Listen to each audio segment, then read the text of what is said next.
안녕하세요. 퀵데이터 김동윤입니다. 오늘은 우리가 논문을 작성할 때 가장 먼저 해야 되는 거, 연구 주제를 선정해야 되는 겁니다. 그래서 연구 주제를 우리가 어떻게 조금 빨리 효율적으로 선정하고 그 다음에 선정하는 데 있어서 간략한 내용들 살펴보도록 하겠습니다. 논문 작성의 첫 시작은 연구 주제를 잡아야 된다. 그죠? 그래서 연구 주제 선정은 논문의 가장 중요한 첫 출발이고 반면에 또 많은 시간이 소요됩니다. 이 처음 연구 주제가 지도 교수님 아래 그 컨펌될 확률은 그렇게 높지 않습니다. 그러니까 내가 뭐 이것저것 많은 걸 알아보고 가서 교수님께 이렇게 잡았습니다 해도 교수님이 오케이 한 번에 콜을 내리는 경우는 많지는 않아요. 그런데 우리가 연구 주제를 선정하기 위해서 많은 선행 연구들도 보고 많은 이제 연구 문제들을 검토할 거 아니에요. 근데 그런 많은 고민에 따른 자료의 탐색은요, 그 정보의 양과 질이 높아져서 나중에 내가 논문 작성하는 밑거름이 된다. 예, 그건 확실한 겁니다.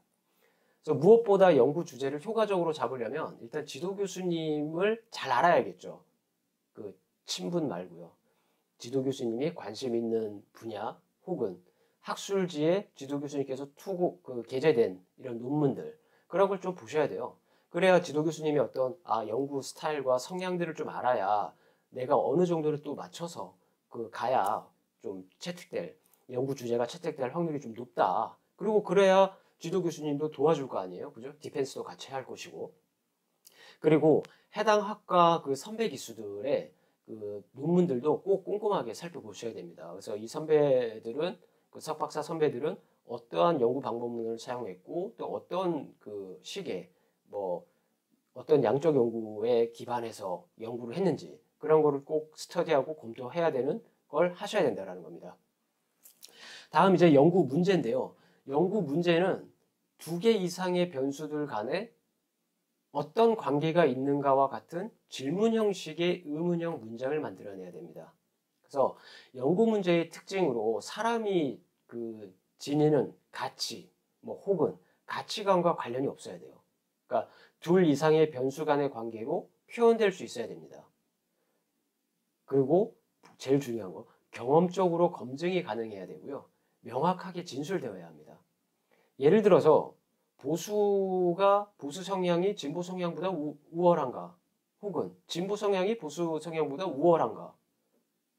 또 다른 예로 기독교인 청소년이 불교인 청소년보다 학습 성과가 좋은가? 이런 연구 문제는 완전히 잘못된 거죠. 그죠? 그래서 어떤 가치라든가 이런 거에 대해서 반하는 그런 연구 문제를 잡아서는 안 되는 겁니다. 그리고 모든 연구 문제는 연구는 모든 문제에 대한 인식으로부터 출발하는 거죠. 그래서 명확한 문제 제기가 없는 가설은 존재할 수도 없다라는 말씀을 드리겠습니다. 우리가 연구 문제에서 처음에 이렇게 생각을 할 거예요. 단순한 생각, 일반적 의문이죠. 예를 들면 유튜브 광고는 다른 매체의 광고와 다르게 횟수가 많다고 해서 소비자가 더 잘 기억하는 것은 아니지 않을까? 이건 이제 단순한 생각이에요. 유튜브를 이제 막 보다가 광고가 계속 나오니까 문득 떠오른 거예요. 이런 아이디어가. 그래서 여기서 이제 우리가 학문적 연구 문제, 그러니까 구체적 의문으로 바꾸는 겁니다. 연구 주제와 관련된 변수 간의 관계에 대해서 제기되는 문제인 거죠. 그래서 예를 들면 유튜브 광고 횟수에 따라 상품 기억의 차이가 있는가 하고 연구 문제를 이제 수립을 하는 겁니다. 그 다음에 이제 이 연구 문제가 수립이 된 다음에는 연구 가설을 이제 우리가 만드는 거죠. 변수 삽입을 하는 거예요. 연구 문제에 대하여 선행 연구와 경험 지식 등을 토대로 연구 문제에 잠정적으로 내리는 결론 혹은 의견인 것입니다. 그래서 우리가 아까 연구 단순한 생각과 아이디어와 그 다음에 연구 문제를 또 구체화시켰고 연구 문제를 더 구체화시켜서 연구 가설로 만들어내는 거죠. 예를 들면 유튜브 광고 횟수에 따라 상품 인지도는 차이가 있을 것이다. 이런 식의 문제와 가설을 계속 정립해 나가는 겁니다. 그런데 연구 문제와 연구 가설 중에서요, 연구 가설이 더욱 중요한 겁니다. 왜냐하면 가설은 검증 대상이고요. 연구 문제는 그냥 문제 의식이자 포괄적인 표현인 거예요. 그래서 연구 가설이 더 중요한 건데, 다만 명확한 문제 제기가 없는 가설은 존재할 수 없다. 그래서 연구 문제가 또 명확해야 된다라는 것입니다.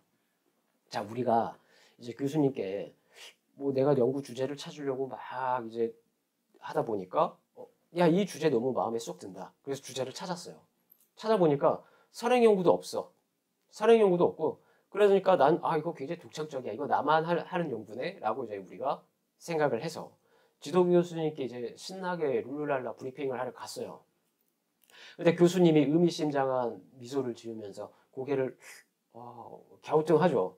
그래서 뭐라고 하냐면 다시 찾아보고 주제를 다시 찾아보고 논문 100편 정도 더 읽어보라고 이제 얘기를 합니다. 짜증이 확 밀려오는 거죠. 그런데 크게 보면 교수님께서 훈련시키는 걸 수도 있어요. 그 여러 논문을 좀 이렇게 탐독하고 연구하고 해서 연구 주제를 잡는 거 이런 훈련, 석박사가 되기 위한 훈련을 시키는 과정이기도 한데 그거는 뭐 큰 이유는 아닐 거고요. 무엇보다 학문적으로 가치가 없을 수 있는 겁니다. 그러니까 내가 연구 주제를 가져왔는데 학문적으로 가치가 없다라고 판단하시는 거예요. 즉 너무나 당연한 얘기를 하는 것일 수도 있다. 예를 들면 비가 오니까 우산 써야겠다. 이 같은 연구는 뭐 아무도 안 하니까 이거 나만이 하는 거야 라고 착각하는 거예요. 그런데 이게 너무 당연한 거잖아요. 이런 주제를 갖고 가면 안 된다라는 거예요. 검증할 필요도 없는 그런 주제는 교수님께서 과학적 연구다라고 할 수가 없죠. 논문으로서의 가치도 크게 없는 거고요.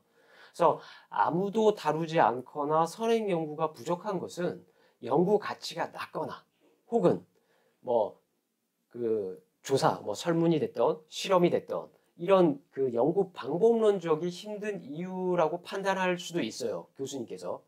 그리고 주제가 아무리 좋아도요. 그 표본 수집이 어렵거나 연구 방법이 현실적이지 않다면 논문 작성 자체가 어렵습니다. 뭐 예를 들어서 우리가 그 코스피, 코스닥 상장사 대표들을 대상으로 어떤 연구를 하겠다. 그 어떻게 우리가 그 코스피, 코스닥 상장사 대표들을 연구합니까? 설문을 한다면 실험을 하더라도 안 되죠. 안 되는 건 아니지만 외부 기관에 설문 이런 리서치 기관에 의뢰를 해도 그건 힘들어요. 하긴 하겠지만 비용이 아주 많이 들거나 여러분이 부자고 시간이 많으면 하셔도 되죠. 근데 이제 우린 그렇지 않잖아요. 그죠?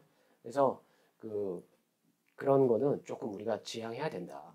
그리고 무엇보다 여러분 그 연구 주제는 너무 이렇게 포괄적으로 잡으시면 안 돼요.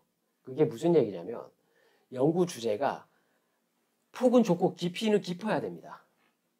그러니까 폭은 좁고 깊이가 깊어야 되는데 그 연구 주제의 범위가 넓어질수록 어떻게 됩니까? 산으로 가게 돼 있어요.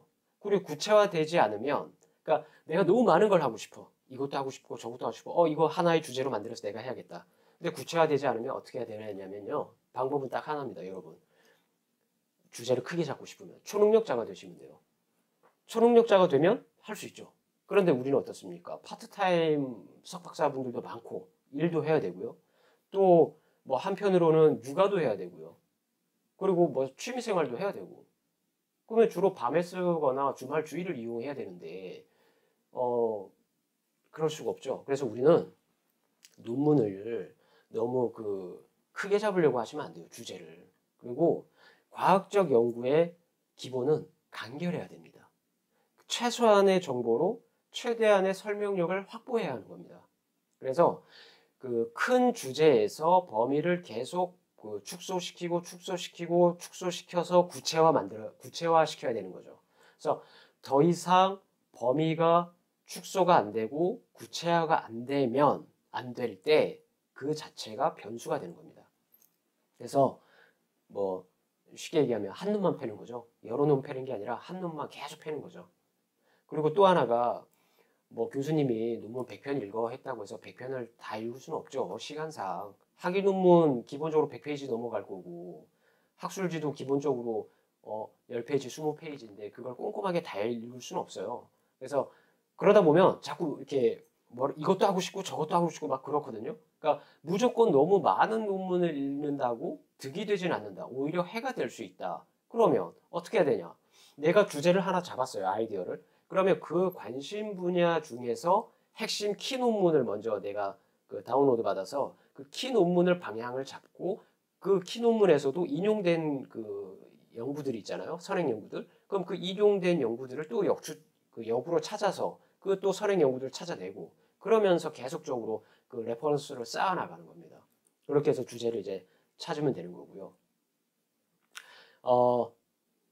지금 이제 우리가 여기까지 하고 다음에 연구 주제 찾기에서 또 어떻게 연구 주제를 찾을까? 거기에 대해서 다시 한번 우리가 또 논의하도록 하겠습니다. 네, 감사합니다.